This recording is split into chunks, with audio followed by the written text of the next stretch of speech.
Yeah, my name's Timothy Mason. I grew up in Marquette, Iowa, born in 1950, and Emma Big Bear was a fixture of our little river town. And this is a little memoir I wrote in 2003 that was published in the Tapestry magazine. I'd like to read it to you at this time. What did she think? The air was cold, very cold, and the water was cold. We were 9 years old, my ice skating companion and myself. The sun, what little that there was on that February evening in 1959, would soon be lost behind the 400-foot high wooded bluff to the west. To the east, only several hundred feet away, lay the great Mississippi River with a wintertime cover of ice a couple of feet thick. In open water caused by a surface spring slowly flowing into the ice skating pond through the cattails and reeds, we had discovered gold. Gold to a couple of river rat kids, modern day in Marquette, Iowa, was just a bunch of rough fish using the small hole through the ice as an air vent in this oxygen-starved backwater along the railroad tracks. When Mr. Carp sluggishly propelled himself up from his dark underwater home to the half-light end of the open hole, we saw his large eyes appear. We slowly moved our hands elbow deep in the brackish water and then quickly seized his scaly body, pulling him up and tossing him onto the snow-covered ice. Our usual after-school foray was turning into money that could be turned into a Three Musketeers bar, a large orange pop, and a ticket to sit in the nearby Star Theater. But we had some marketing to do before we could exchange our recently found gold for that youthful desire. Our ice skates tied to one another by their laces and hanging around our necks, we half carried, half dragged a heavy gunny sack across the tracks to the dingy little house with wood smoke billowing out of the chimney. As we made our way through the backyard littered with kindling, we thought of another source of our childhood income, which was splitting firewood for the occupant of the house.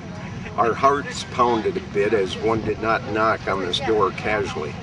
After several loud knocks, we heard footsteps approach. The doorknob turned, the door opened slowly, and there she stood. Emma Big Bear Holt was well over 80 years old at the time, with long grayish-black hair, parted in the middle and drawn tightly back. Colorful beaded earrings and a necklace adorned her dark features. Layers of dark clothing covered her heavy-set body. Her feet were clad in beaded deerskin moccasins. We opened the gunny sack and pulled out a cart for her inspection. She said a few words in her native tongue, and her eyes said she was pleased. Fresh fish in the dead of winter. Reaching into a pocket, she pulled out a small change purse made of deerskin and decorated with beads. Out came some quarters for my friend and myself. What did she think? What did she think of being dependent for fresh fish and a couple of railroaders' kids, of the rock carvings high on the hills overlooking the great river, of the effigy mounds built by her ancestors, found throughout the river valley? What were her thoughts when she watched as the great river was dammed for towboat transportation? The railroad lines expanded, the hills carved for automobile traffic, an entire forest removed for agriculture. How did the strong cultural influence of her parents, Chief Big Bear and Mary Blue Wing, affect her life? No one asked her that I know of. I've been told there are people that can authenticate these baskets, but I haven't had these done. So I would assume, number one, they're Winnebago Indian Ho-Chunk made baskets, and I like to believe that they're Emma Big Bear. I think she'd really be humbled. I was amazed to pull around the corner and see the number of people here, because in my youth,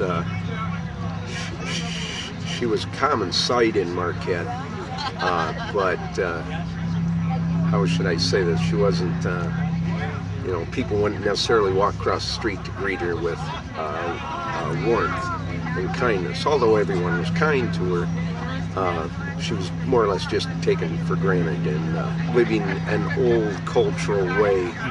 As Michael Douglas said, she was an Indian when it wasn't cool to be an Indian. She was the real deal. She was authentic. I think one of the greatest images here today for me was the little Ho-Chunk boy. So young, maybe 3 years old, not worldly, naive enough to not know what he was doing was cute, when he went up with his drumstick to the sculpture of Emma Big Bear, and was drawn here on what today is called St. Ferial Island. What I knew in my generation was 4th Ward, and the prehistoric Indian burial mounds that are literally nearby us as we speak.